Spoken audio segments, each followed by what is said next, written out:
following is a production of DallasCowboys.com and the Dallas Cowboys Football Club. How about them Cowboys?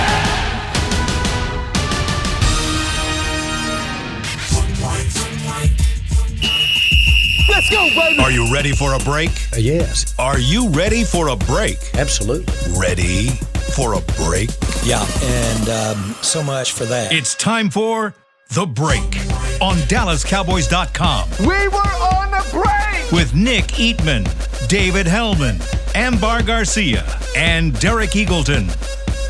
It is Wednesday, September 22nd, 2021, season 17, episode number 26. Welcome to the latest edition of The Break. Nick, it's time. 26. What you got? Ken Hamlin. My boy. Shout out to the Bruz. Arkansas.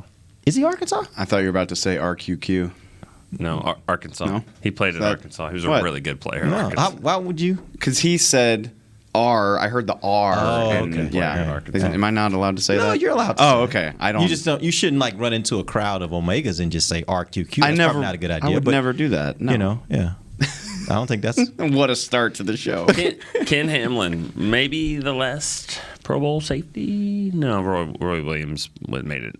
Well, No, I think he was like 2007, right? Oh my gosh! Which it's is been that long since they've had a Pro Bowl safety. Before so. I made my snafu about Derek's frat, I was gonna say like, oh, that's fitting because he was one of the last Cowboys DBs to have like a really good season in terms of interceptions. Because Trayvon Diggs has 2 after 2 weeks. I think he had 7 in 07, right? Yeah, or maybe 8. like that. Yeah. That hasn't happened in a long time. Yeah. That was the last time they had a safety that was that good. Yeah. It's been a minute. DB, period. Good point, yeah. Which I looked this up. So Yeah. I looked this up yesterday, so it's on my mind. Last decade, they had a good season in 2014. They had 18 interceptions as a team. 15 in 2013, decent. Every other year, the last decade's been awful.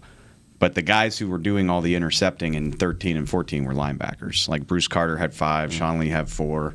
So to see them off to such a great start and it's DBs doing all of it, very impressive. And it's very new. playmaking plays. Yeah. These aren't deflected balls that go up in the air and you get it, which is great. Johnny on the spot, you love that. But this guy's going to make the play. You know, and that one interception against, I guess Tampa, that was a deflected ball. That wasn't deflected. But I mean, and one of them was a Hail Mary, so that one it counts because no, it counts, but it's still because not. they caught the ball. Yeah, I get it. But There are so many cornerbacks that have played for this team over the last decade. I said this on a show like Monday, like the Tampa, the Fournette bobbled screen dropped. Yep. No way. Nobody that's played for this team over the last 10 years is making that play. I don't care what you say. So I'm going to derail us a little bit because we're already way derailed. This actually brings up an interesting point because I heard somebody talking about this the other day, and they were making the point. Actually, it was on Twitter. They were making the point. You know, it would have been nice if you still had Byron Jones around here. And my thought was, even looking back in retrospect, I think the Cowboys did the right thing in that instance to make him the highest paid cornerback, which they did at the time. Made him the highest paid cornerback in the history of the league. And I don't know how many interceptions he's gotten since he's been there, but the number of interceptions probably isn't high enough to justify that amount of money. It would have been nice to have him if you could have gotten him for a good price, but I actually think the Cowboys still made the right decision there. No, what do you guys think? They didn't, because they're paying $13 million a year for a guy that's like a afterthought spot player sub package guy. Jalen Smith. That's who I'm talking about. what does that have to do with the? Yeah. They could have spent the money on Byron. They didn't have to pay him. But you still got to pay more, and you were going to be paying him a ton more, though, right? I mean, Byron's on an $80 million deal. Jalen's on a $69 million deal. I mean, you can make that work. Now you're going back a couple years. I mean, they paid Jalen before that season and let Byron go after it was over. Yeah. I mean, and hindsight's 20/20. I liked the Jalen deal when it happened. I get it, but right now I'd rather have Byron Jones and Trayvon Diggs than what they have right now. Yeah, well, yes, but I think when you factor in all the things, right? Well, I mean, you factor in Dak too. I mean, they could have done the Dak deal. I think they could have done it. They just waited for deadlines, Yeah. and then they got it done. They said deadlines make deals. Well, which deadline are you talking about? Are you talking about Dak's deadline, or are you talking about other players' deadlines? Because if they would have gotten that deal done, then they could have franchised Byron Jones, and he could have had the year he was going to have. And then you make this decision in the offseason. So I agree, deadlines make deals, but I think that it's other players' stuff. They could have maybe done that had they gotten that Dak deal out of the way, but they didn't. It is what it is. Do they miss him? Sure, but it is what it is. I just think it's kind of hypocritical when you look at how many people out there say Tank Lawrence doesn't earn his money because he doesn't have gaudy sack statistics, but then they turn around and they say, hey, give me Byron Jones and make him the highest paid cornerback, but he doesn't get interceptions. I just think it's one or the other. Like, I think Byron's a good cornerback. I don't think Byron is a great cornerback. I think those things are both wrong, though.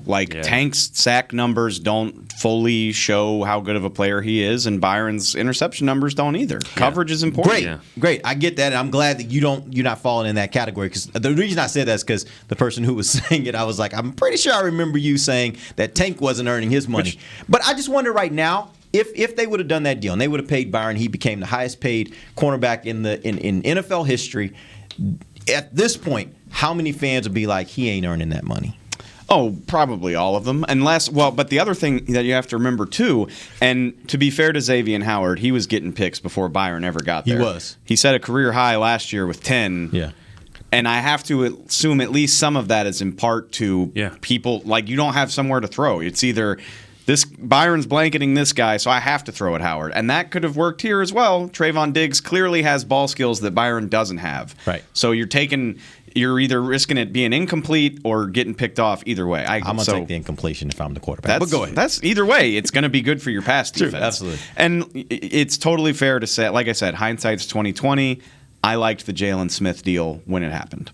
But sitting here right now, we would be sitting here talking about the Cowboys having one of the 2 or 3 best corner tandems in the league if they had Byron and Diggs right now. I don't think they would have drafted Diggs if they did the deal, I agree with because they had Gallimore rated as a higher player on the board, and but they might need it. Had more of a need for Diggs. We've seen that now here. They have even though they have higher guys on the board, what they feel about the cornerback position, and so I'm not sure they would have taken Diggs. That's a good point.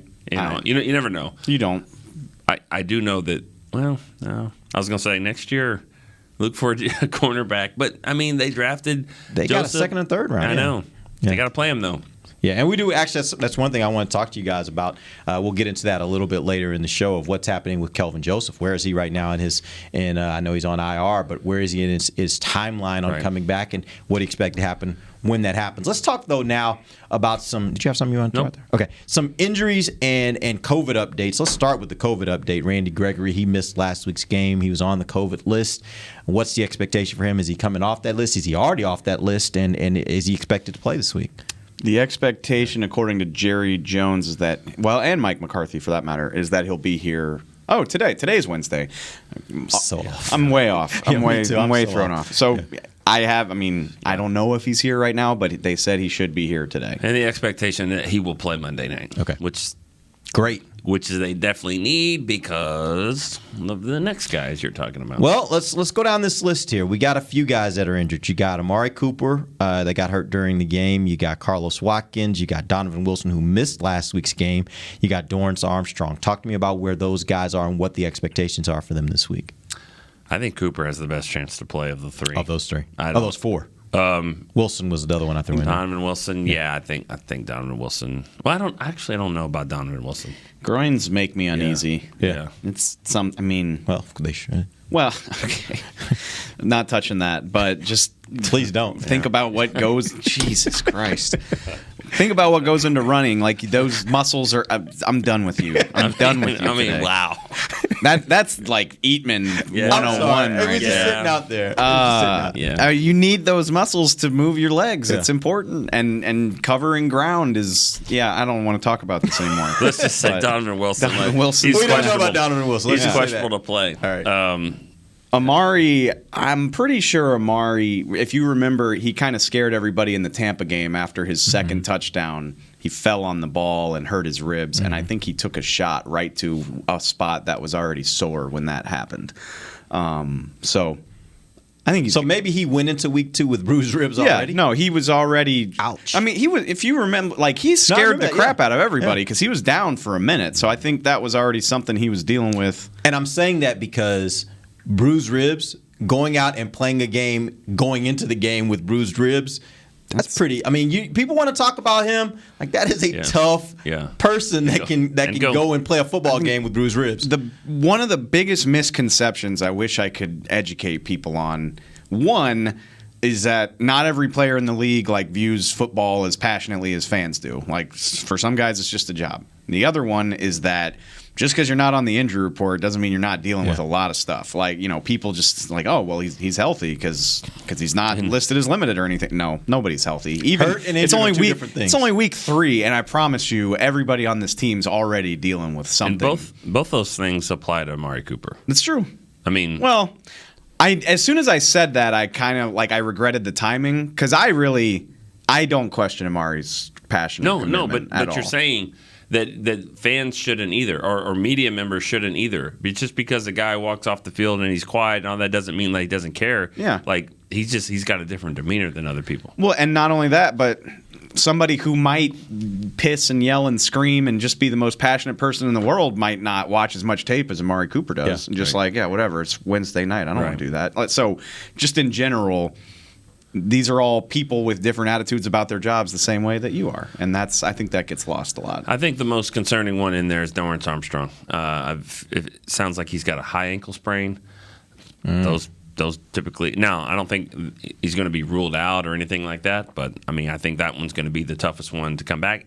And then let's don't overlook Carlos Watkins because they're dropping like flies at defensive tackle. You already don't have Gallimore and Tristan Hill. You don't have those two guys. So, you have Osa, you have Bohanna, Urban. Look, running out of names after Hamilton on the practice squad. Put Micah at 3-tech. Let's go. Hey, he might be playing in because of Dorrance Armstrong. I bet against him. I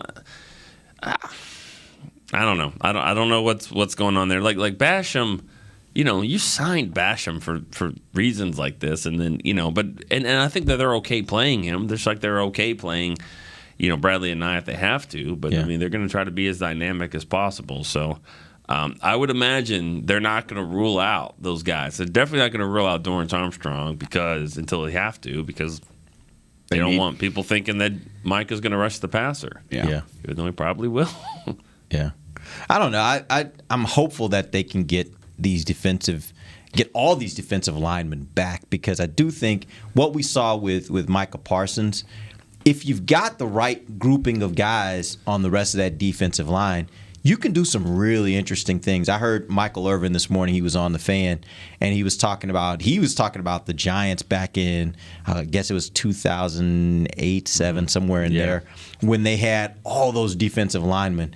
And what they do is on passing downs, they just put them all out there. Mm-hmm. And they literally had basically defensive ends playing all 4 defensive line positions on those passing downs, and they were bringing it. And that was how they won that Super Bowl, in my opinion. That was all about their defensive front putting pressure on every team they played, and that's how it got them to the Super Bowl. And you're seeing you have some ability maybe to do that with Micah and line him up and now have those other guys out there too. Exactly. If they can get all the guys back at the same time. I don't want Micah to play in defensive end. I want him rushing at times when no one knows he's going to do it because I think he can rush from all different areas and be creative with that. But he needs to play more snaps, in my opinion. And so getting him at defensive end, he's not going to play as many snaps. If you play him at linebacker, he'll probably be in the 50-60 range. And 10 or 12 of those could be spot rushes at the 10 or 12 moments you really need to. Mm-hmm. And it's one of those guys they know he's rushing. Good luck. Okay. They knew Lawrence Taylor was rushing. Yeah. Good luck. But they don't know exactly where. And so I think that's where you can be really dynamic. They didn't have that luxury last week though. They had to just run him out there. Music to my ears. Yeah. I hope you're right. Yeah. These coordinators, this is probably the most creative group of coordinators that the Cowboys have had together in a long time. Good and bad. What? Good and bad. What do you mean? Talking about Fossil. Yeah. Well, He's creative, but sometimes you're like, just stop. You don't have to be as creative right now. He's a special teams coach. I don't always throw that in the court. You were talking about the offense. I'm talking about offense and defense. He is creative. He is creative. Absolutely Fossil creative. is creative. Yeah. We've seen creative plays, and I said this earlier on the radio, and I'll say it again here. Sometimes you're going to see things like this that are going to lead to a domino effect later on. And if CeeDee Lamb gets a 52-yard punt return in next week's game because they kind of backed off thinking, well, the Cowboys are going to show some pressure here, and so they did like a safe mode, which means no one's down there to recover the punt, and he goes, all that is set up by showing aggressiveness early on. That's why you run fake punts early in the season to say, okay, we're not going to run another one the rest of the year, and guess what? Nobody ever returned a punt on us because everyone was so afraid of a fake punt. So there's reasons for it, but that was a bad call. I'm not justifying timing, it. yeah. I'm just saying it was a bad timing. But there's reasons why they throw stuff out there. They want to get it out there on tape so they could maybe, play off of it later. All right, we're going to take our first break. When we come back, we're going to be joined by Bucky Brooks of NFL Network. He's going to break down the Philadelphia offense versus the Dallas defense. With that, when we come back, this is DallasCowboys.com radio. Before there was a draft, you could size up a cowboy by 3 simple factors: the crease in his hat, the bend of his brim, and his unbending attitude. A man's Stetson didn't just protect him from what life threw at him, it projected a rugged, unstoppable spirit. Stetson hats are still American-made with pride right here in Texas. They're still the unofficial crown of all self-respecting cowboys, and Stetson is proud to be on the field with America's team. Find a retailer nearest you at stetson.com/cowboys. The Cowboys way, where 16 Hall of Famers and 5 championships shows us what success looks like. Where turkey is always the second best part of Thanksgiving Day. Where we are all defined by one single thing, the star. Where we as fans know it's our job to keep the tradition going. Bank of America is proud to be the official bank of the Dallas Cowboys and to support the quest of living life the Cowboys way. Copyright 2020, Bank of America Corporation. Want to use what the pros use? How about the official men's skincare brand of the Dallas Cowboys, Jack Black? Right now you can get the Jack Black Starter, a curated collection of Cowboys locker room favorites for just $10 with free shipping. The starter includes 4 Jack Black skincare favorites plus a full-sized intense therapy lip balm. Go to getjackblack.com/cowboys and use the code word TEAMJB. That's getjackblack.com/cowboys. The Jack Black Starter, $10, free shipping. Honey, big news. Gary, are you okay? Oh, I'm not Gary anymore. I'm Jackie Flash. What? See, I want the latest smartphone, but the best deals are only for new customers. So, to get a new customer deal, I changed my name to Jackie Flash. Okay, but the best smartphone deals at AT&T are for everyone, new and existing customers. That's huge. Then guess who's getting a deal? Is it Jackie Flash? Jackie Flash. It's not complicated. At AT&T, our best smartphone deals are for everyone. Restrictions apply. Visit att.com for details. Back to the break. Stay in the know on all things Dallas Cowboys. Sign up for email notifications for exclusive offers, Cowboys events, and so much more. Sign up via email at dallascowboys.com/subscribe. Welcome back. It is the second segment of the break, live from the SWBC Mortgage Studios at the Star, and we're here. It's time to bring in our buddy Bucky Brooks from NFL Network. Talk a little bit about the Philadelphia offense. What's up, Bucky? What's going on? How you guys doing? Good. Let's start where we typically start. Tell me, what is the thing that if you're a defense playing Philadelphia, you want to force them to do, because that's the area where they're most uncomfortable and the area they're least efficient? You want to make the Philadelphia Eagles force Jalen Hurts to throw from the pocket. They're running a collegiate-style offense that is very similar to the one that he ran at Oklahoma. A lot of quick screens, a lot of bubble screens, a lot of RPOs and quarterback design runs. You want to take Jalen Hurts out of his comfort zone and make him play traditional quarterback. If you can make him play traditional quarterback, then the game tips into your favor and you can begin to dictate the terms. But if you allow Jalen Hurts to play the way that he's very comfortable, he's still very dangerous as a playmaker. What's the best way to do that? I think, one, you got to make a concerted effort that you treat him almost like a running back in the pocket. You're forced to play 11-on-11 football, so you have to assign someone to him at all times. I know that sounds kind of like defending option football, but when the quarterback runs, it makes it an 11-on-11 game, and so you have to treat him as a runner. And then when you treat him as a runner, you also have to pressure him in a way where he has to stay in the pocket, meaning bring the pressure off the edges, particularly from the defensive left or the offensive right. If you go and look at his heat map where he likes to throw, most of his passes are thrown to the right side of the field on offense, so the defensive left. So what you want to do is bring pressure from that way, and if he escapes, make him roll to the left so it's away from his strong side. You have to make a concerted effort to make him uncomfortable. It's almost like playing basketball. You got to shade and sit heavy on his right hand to make him go left. Got it. We ask you all the time about where's Waldo, who's the player that you kind of have to focus on, and try to exploit. But what's the opposite of that? Like, what's the term for like who's the best player? And to answer that for the Eagles, like on offense, who is their best player? Who's their best weapon?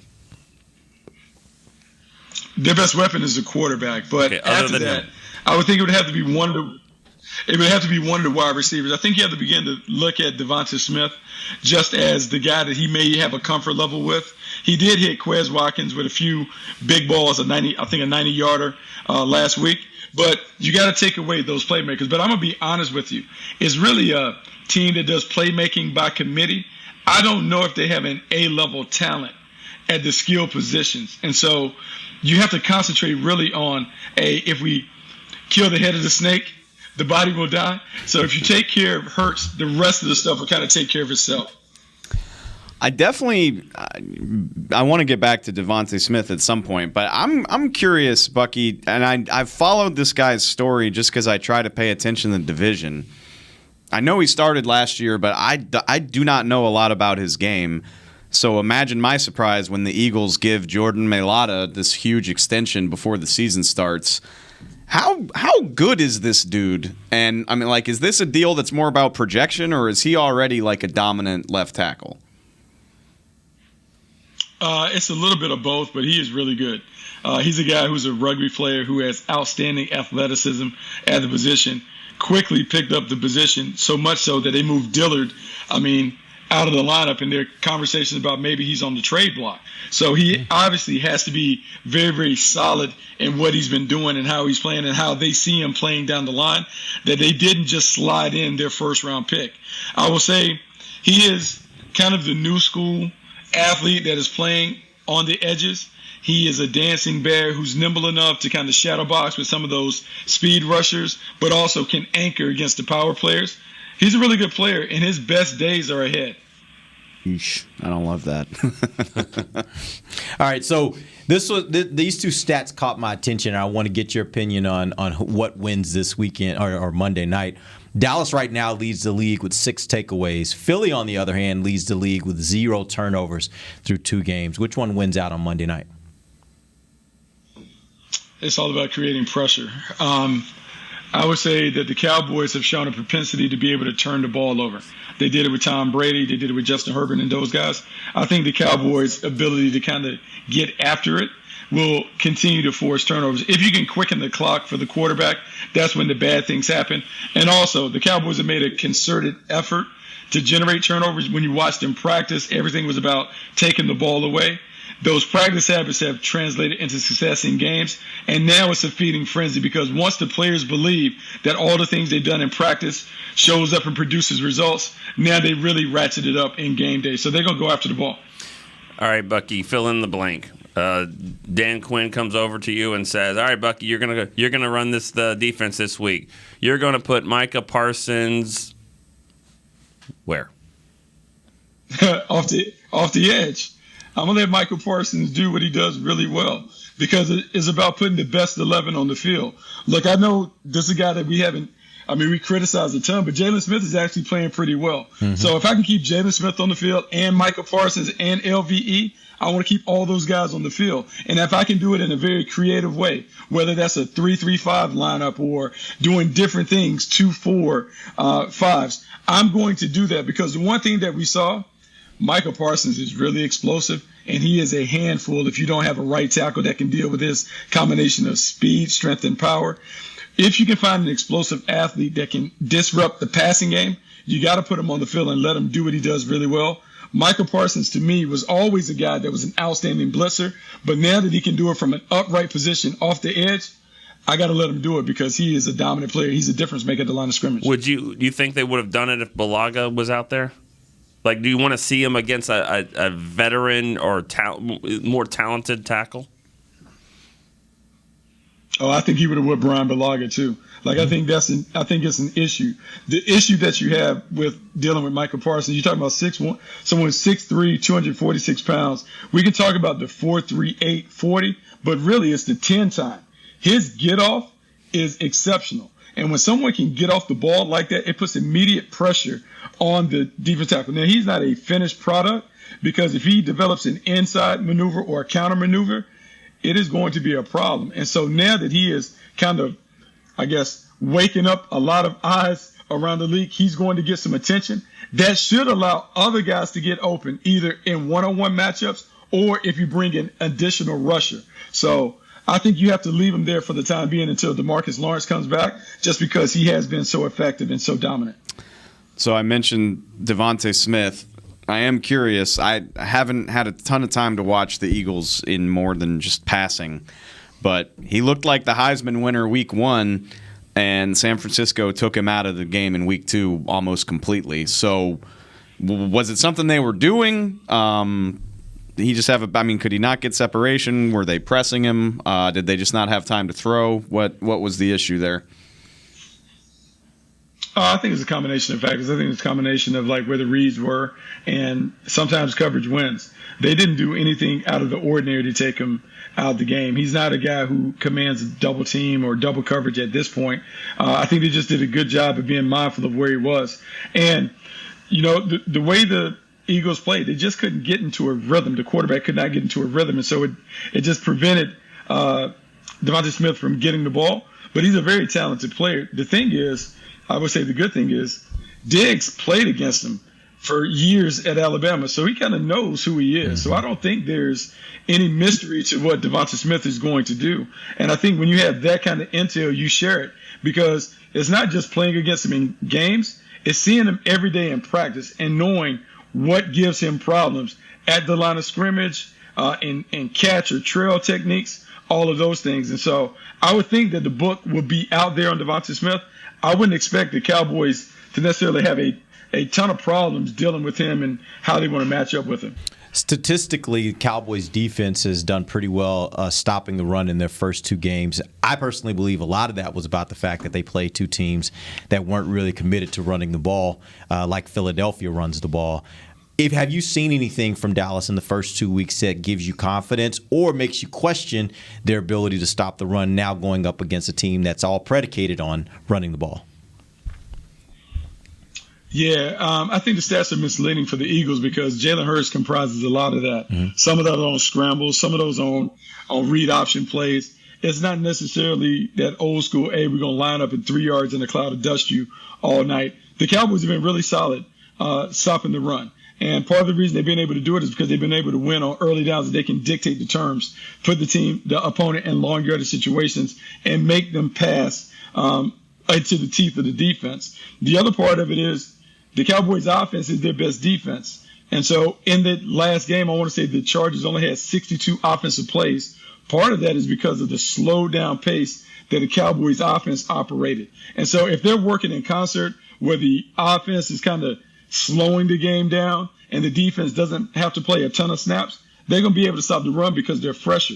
The problem comes when you can't get off the field or the offense isn't able to dictate the terms. Then it becomes a straight-up game for the defense. And I don't know if the Cowboys are built to play a straight-up game on defense still. All right. We appreciate you joining us, Buck. We'll be back tomorrow. We'll have you talk a little bit about the Philadelphia defense versus the Cowboys offense. We're going to take our final break. When we come back, we're also going to talk some more about this Dallas defense. I got some questions for these guys. We'll do that when we come back. This is DallasCowboys.com radio. Hi, I'm Clint Tillison with United Ag and Turf. Before you can park yourself in front of the game, park yourself in a John Deere and power through your chores. Our Land Run package is a 1025R, 25 horsepower tractor with a loader, rotary cutter, and a box blade for $229 a month. And the price you see is the price you'll pay. No surprises. So don't miss another kickoff. Visit UnitedAgAndTurf.com. Offer ends February 1st, 2021. Restrictions apply. See dealer for details. Now let's get to work. Honey, big news. Gary, are you okay? Oh, I'm not Gary anymore. I'm Jackie Flash. What? See, I want the latest smartphone, but the best deals are only for new customers. So, to get a new customer deal, I changed my name to Jackie Flash. Okay, but the best smartphone deals at AT&T are for everyone, new and existing customers. That's huge. Then guess who's getting a deal? Is it Jackie Flash? Jackie Flash. It's not complicated. At AT&T, our best smartphone deals are for everyone. Restrictions apply. Visit att.com for details. New Dr. Pepper Zero Sugar. You deserve it. I do deserve that. You deserve decadent flavor without sugar. And a day at the beach without sand getting everywhere. And a relaxing bath that your children don't interrupt. I deserve all that? It's really just a visual metaphor for Dr. Pepper Zero Sugar. Everything you want, nothing you don't. A visual metaphor on the radio. I do deserve that. Dr. Pepper Zero Sugar.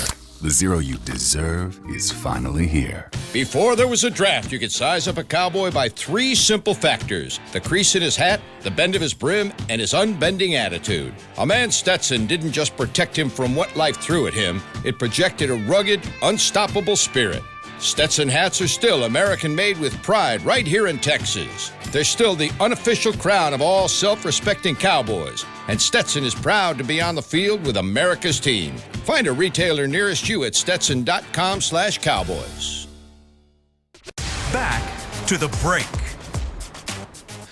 Join Dallas Cowboys United, presented by Globe Life, starting at just $20. You can join now, get your fan packs, exclusive benefits, and more. Visit DallasCowboys.com/United for details and join today. Welcome back. It's the final segment of the break live from the SWBC Mortgage Studios at the Star. I want to zoom in a little bit in this final segment on the Dallas defense. Let's start first with Kelvin Joseph. We mentioned him a little earlier in the show. He's currently on IR. My question first is, where is he in his timeline on being able to come back at this point? I think he's eligible to come back. He can't be yet. It's next after this game, right? I paused at the wrong time. Sorry, and opened the door for you. Yeah, I meant to say after this game. Okay. But it also was thinking in my head. That's why I stopped. I was thinking I had a conversation on the field before the game, asked some questions about that rule because it's kind of up in the air. And I guess to clarify, you can start the 21-day window whenever you want to start it. Whenever they can decide at any point, like let's say D-Law is 6 to 8 weeks, they can decide when to start that 21-day window. He can start coming back to practice, not off the roster yet until they decide they want to, but he's got 21 days to do it. So they can start the 21-day window with Kelvin Joseph after this game. Now, he may only need 1 day to come off the roster. He may need a week. So he could come back after this game. After this game, 3 weeks. They also have 21 days to be able to decide, okay, now we're ready to bring him back. Okay. So he doesn't have to come back for 6 weeks if they didn't want to. No, he doesn't have to be. He can come back. Roster, yeah, but he has to be off for 3, and it'll be 3. And then, and there's a lot of guys in that boat too. No, there's 4 or 5 guys that they could theoretically get back after this game. Josh Ball, Kelvin Joseph, I know him. Gallimore, right? Sean McCune. Theoretically, yes, but I don't think he'll be ready. Yeah. I saw Gallimore, though, working out and running and doing some things, and, he doesn't have any brace on the elbow or anything like that. Right now, it's just kind of conditioning with him, but got to get that strength. I mean, that's what's defense. I mean, you got to have it. Your elbows, you got to have that push. Yeah. But Ball and McCune specifically, I mean, those were sprained ankles that happened in mid-August. Yeah. So, yeah, those feel like guys that could be back sooner rather than later. And Kelvin is a groin, right? Yeah. And again, not to go down that road, but that is a position where it's a lot of running and a lot of long strides. So I wonder what his readiness level is going to be. When he's back health-wise, I think the decision the Cowboys are going to have to make is, what do we want to do with him? And I mean, when do we want to start putting him in the lineup? And I think they've learned from Trayvon Diggs. I mean, had to put him out there, and they benefited from it now. And they benefited from having Terrence Steele go out there and play. So at some point they're going to have to decide, hey, let's get this guy some work. Anthony Brown's not setting the world on fire over there. He's not. I mean, it's not been great, but I don't think it's as bad as people think. I mean, he's given up some plays. Kelvin Joseph's going to give up plays too. He's been what we probably thought he should have been. Like, he is an average cornerback. Like, he's not great. He's not horrible. I just think he's average, and I think people are expecting every time he makes something doesn't go well for him, people are like, oh. But I'm like, that's who he is. I mean, there's always every team has a weak link. The Buccaneers fan base hated somebody on that team too. So I get it, and I'll say that we defend Anthony Brown because we know what they want to do. I mean, Kelvin Joseph might take his job eventually, but he's not ready right now. He's not even on the roster, and he hasn't practiced in a month. Like, what are we doing here? So that's number one. Number two is how hard that position is. Having said that, I had a way easier time making peace with his performance against Tampa than, the missed tackle against Mike Williams was gross. That's not even coverage. Come up and make the tackle. I mean, that sucked. But yeah, I still think you're making do with the best of a subpar situation. And I think we've said this 100 times, but the hope is that Kelvin Joseph can start getting reps and mix into the lineup and play well enough to maybe not completely take his job, but at least have a role. But he's just not ready now. Do you think they'll mix him in? Because corner is a spot where, you could kind of mix and rotate guys a little bit. You think they'll when do that? He's healthy and comfortable? Yes. Absolutely. Yeah. They need him to get reps. Anthony Brown's not playing that great. Yeah. And, you draft guys in the top 50 for a reason. Yeah, get him out there. And now the question that I know other people have asked is why not, Maurice Kennedy, a guy that they heard about at training camp. They heard him making some plays. I think he kind of tailed off a little bit. I mean, just the shine on the star just kind of faded a little bit. I'm not saying he's played poorly, but he's more of a special teams guy. That's what they brought him in to be. He doesn't agree with that. I mean, he thinks he's a player, and he definitely has made some plays on defense. At this point, I can't sit here and argue not to put a guy like that in. They played him a little bit outside of camp, but he was predominantly in the slot. He got all that playing time because Jordan was hurt. Right. So kind of a projection. If they wanted to try it, I don't think it's the worst idea in the world, but I'm also just not. I'm not just gonna bang the table why isn't this guy playing? I'm looking at his Pro Football Reference right now. He's started 4 career games. All right, just think about it from your level of just comfort level of going. All right, they're playing the Eagles. Who they got out there? Like Jalen Reagor, Devontae Smith, and Greg Ward. Okay. So let's say that Trayvon's got one of them over here, and then you got Jalen Reagor on the other side against Anthony Brown, against Nahshon Wright. You want to put him in? I was going to ask, what's the issue with Nahshon Wright? Was a 3rd-round pick? Is he not a guy that should be getting a little bit of opportunity here, or is he just not? Is he worse off than where they were? That's what I was asking both of y'all.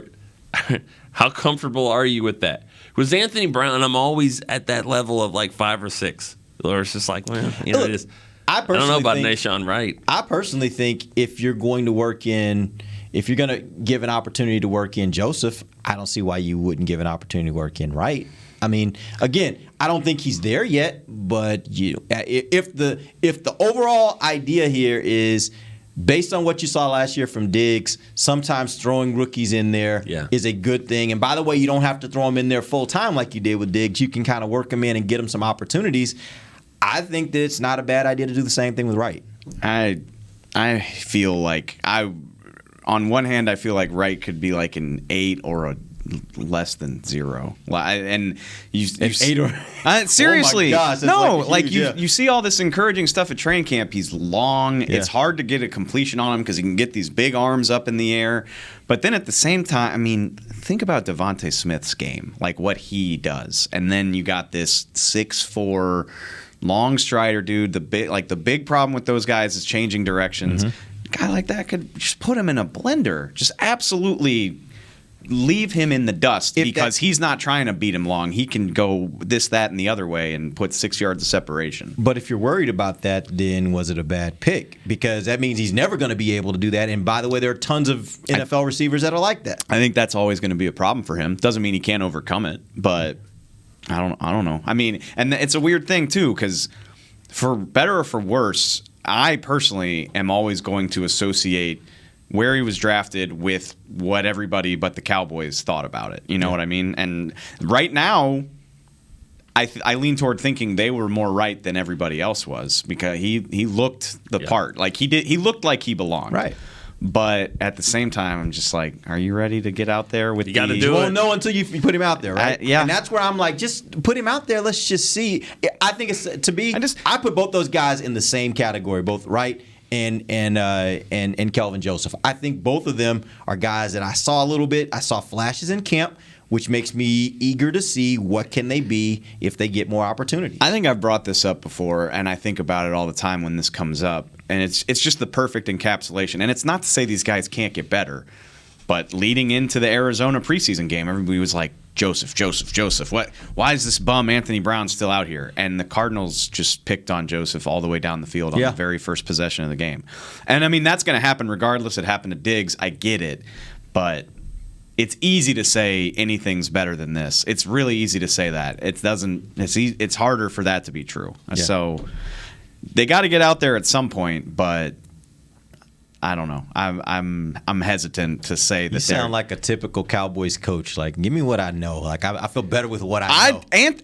What I know is that Anthony Brown is a little bit better than mediocre. He's capable of good games, and say what you will about him, he knows how to be around the ball. Like, he's got decent ball skills. Which is great for now. The problem is, next year, year after that, like, you want to develop these guys. So that's always the balance that any coaching staff and scouting department is trying to figure out, right? I get it. It depends on how solid the coaching staff feels like they're going to be here. True. You know, I mean, you could sit here all day long and say, let's develop these guys for the future. But if you don't win right now, what's your future look like? Yeah. The other thing too is, and I mean, I'm not writing off Nahshon Wright, but Kelvin Joseph is the guy. Like, he was the one that they felt the best about. He was their backup plan when they didn't get Surtain or Horn, whatever. And he hasn't practiced. He's not physically ready. And when that changes, now I'm thinking, all right, let's mix this guy in. Maybe we can platoon the right cornerback or left. What side does Brown usually play? Left corner. Mm-hmm. Yeah, left cornerback. Mm-hmm.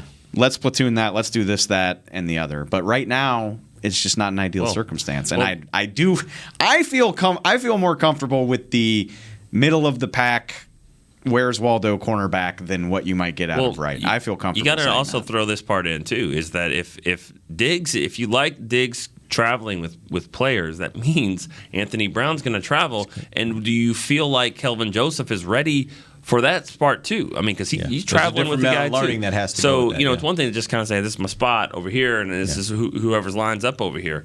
I mean, I think Anthony Brown is probably better suited for that. To kind of travel around and change on the fly, because that's what they're doing with Diggs. Yeah. The interesting thing is, over the next few games, and I think Bucky touched on it there, I don't know that you have a particular guy that you look at that is, this is the guy we got to put Diggs on. So maybe they do a lot less traveling over these next 3-4 games, which would create the opportunity, maybe like you said, where you don't have to put him in there and make him move around. You just kind of put him in there and say, you're going to stay right here, you play right here, and let's see how that goes. Right. Famous last words, but this is a run of offenses that probably don't scare you as much as Tampa or LA. So maybe that gives you an opportunity to experiment, but at the same time, this is the NFL. I mean, this isn't like, we're playing West Texas A&M this week. Let's get the young guys some time. Right. No, anybody on any of these teams can embarrass you if you don't put your best effort against them. So that's exactly right. All right, that's going to be a wrap for us today. We're going to be back tomorrow. We'll talk about Cowboys offense versus the Philadelphia defense. We'll have Bucky on. We'll talk more about that. We'll get you guys ready for this game. Till then, for Nick Eatman, Dave Hellman, I am Derek Eagleton. This has been The Break, live on DallasCowboys.com. Radio. This has been a production of DallasCowboys.com and the Dallas Cowboys Football Club. How about this, Cowboys? Yeah!